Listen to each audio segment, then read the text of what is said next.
ভারতীয় রেলপথ, যার দৈর্ঘ্য প্রায় বর্তমানে ৬৭,৪১৫ কিলোমিটারেরও বেশি। এই ভারতীয় রেলপথ এশিয়ার মধ্যে বৃহত্তম রেল নেটওয়ার্ক, যা সমস্ত ভারতীয়দের কাছে বর্তমানে একটি খুবই গর্বের বিষয়। বন্ধুরা, তাহলে আজকে আসুন আমরা জানি ভারতীয় রেল নিয়ে। ভারতীয় রেল নিয়ে বিশেষ কিছু কথা জেনে নিই।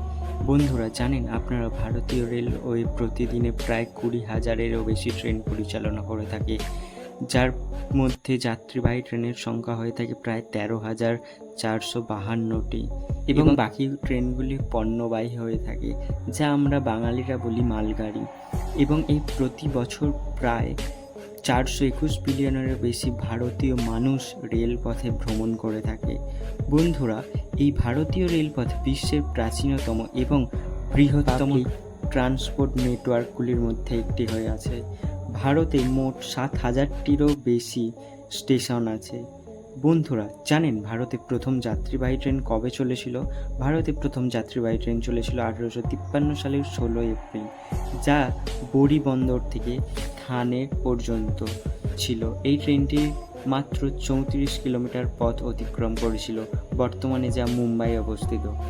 এবার আমরা জানি পশ্চিমবঙ্গে কবে প্রথম ট্রেন চলাচল শুরু হয়। পশ্চিমবঙ্গে প্রথম ১৮৫৪ সালের ১৫ই আগস্ট ট্রেন চলা শুরু হয়েছিল।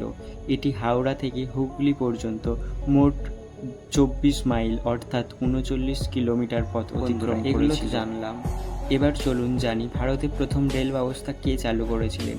জানা যায় ভারতের রেল ব্যবস্থাপনার কৃতিত্ব লর্ড ডালহৌসি। এছাড়াও জানেন বর্তমানে ভারতীয় রেল ব্যবস্থাপনায় বিশ্বের মধ্যে দ্বিতীয় স্থান অধিকারী হয়ে রয়েছে ভারত। জানেন এত বড় নেটওয়ার্কের মধ্যে ভারতীয় রেলে বর্তমানে মোট ১৮টি জোন রয়েছে এবং ৭০টি বিভাগ রয়েছে প্রায়। এবং সহজ ভাষায় যেটি বলে, একটি ডিভিশন হলো রেলপথের ক্ষুদ্রতম প্রশাসনিক রেলে।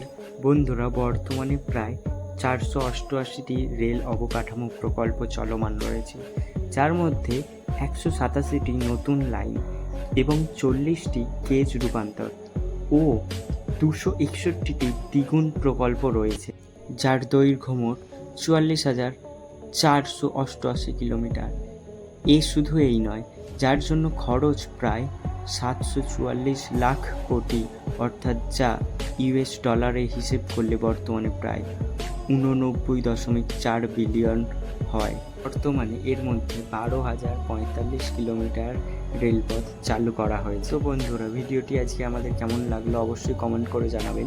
অবশ্যই ভিডিওটি সাবস্ক্রাইব করে আমাদের পাশে থাকবেন। ফিরে আসবো আবার নতুন একটি ভিডিও নিয়ে আপনাদের সাথে। ততক্ষণ ধন্যবাদ।